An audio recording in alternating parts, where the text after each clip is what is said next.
Assalomu alaykum hurmatli ishqiboz. Infotime kanaliga xush kelibsiz. Bugungi dasturimizda Husanov va Gvardiolaga bag'ishlaymiz. Husanovni o'ynatmagan Gvardiola baloga qoldi. Abduqodir Husanov ketma-ket ikkinchi marotaba Manchester City uchrashuvida maydonga tushirilmadi. Avvalgi turda Leicesterga qarshi o'tkazilgan bahsning qaydnomasiga kiritilmagan legionerimiz Manchester United bilan bo'lgan derbida zaxirada o'tirdi. 21 yoshli markaziy himoyachining keyingi paytda maydonga tushirilmayotgani Manchester City butun dunyodan yig'ilgan muxlislarida bosh murabbiy Josep Gvardiolaga savollarni ko'paytirib yubordi. Fanatlar fevral oyining eng zo'r futbolchisi bo'lgan Abduqodir Husanovning boshlang'ich tarkibda maydonga tushirilmayotganini ijtimoiy tarmoqlarda muhokama qilib, ispaniyalik bosh murabbiyning tanlovini malomat qilishmoqda. Infotime kanali Manchester City muxlislarining Abduqodir Husanov borasida fikr-mulohazalarini havola etadi. Ismlarni o'qiy olmayman chunki tilim kelishmayapti. Xullas boshladik. Husanov o'yinni boshlang'ich tarkibda boshlash kerak edi, chunki Abduqodir ishonchli va juda yaxshi himoyachi. Husanov Pepga nima qildi? Abduqodir turganda Nuneshni maydonga tushirish eng kamida jinoyat-ku.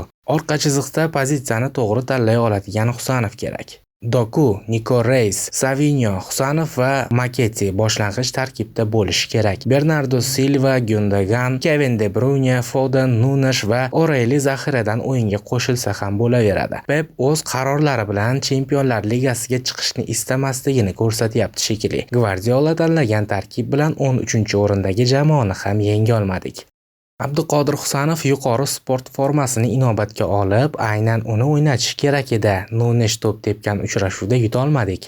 Gvardiola kelasi mavsum Chempionlar Ligasida o'ynashni istamaydigan ko'rinadi. Tanlagan tarkibi bilan Manchester Unitedga ochko berdi. Boshlang'ich tarkibda o'ynashi shart bo'lgan Abduqodir Husanov zaxirada o'tiribdi. Mana shunaqa muhim uchrashuvlarda Husanovni o'ynatsa nima bo'ladi? Bunaqada 4-o'rin ham armon bo'lib qoladi. G'alaba suv va havodek zarur bo'lgan paytda Savinho va Husanovni zaxirada olib o'tiribdi. Gvardiola charchagan ko'rinadi. Husanov asosiy tarkibda o'ynaydigan o'yinchi. Husanov sariq kartochka olgani uchun maydonga tushirilmayaptimi? Husanov, Nico, Doku va Grilish boshlang'ich tarkibga loyiq o'yinchilar. Pepning o'zini zaxiraga mixlash kerak. Yana Nunes, Husanov ideal holatda-ku. Pepga ofarin. Doku va Husanov zaxira o'rindig'ida o'tiribdi. Shu Gvardiola hech o'zgarmaydi-da. Husanovning zaxirada o'tirib, Nuneshning boshlang'ich tarkibda o'ynashiga birorta sabab topa olmadim. Husanov va Nico qani? Nega Nunes va Silva asosiy tarkibda? Bizga Husanov va Nico ilk daqiqalardan o'ynashi muhim. Bu qanaqa rasvogarchilik? Husanov, Doku va Savinho zaxirada. Orqa chiziq Nunes va O'Reillyga topshirilibdi. Raqiblarni tabriklash mumkin. Savinho, Doku va Husanovni tarkibdan chiqargan Pep katta masxaraboz ekan.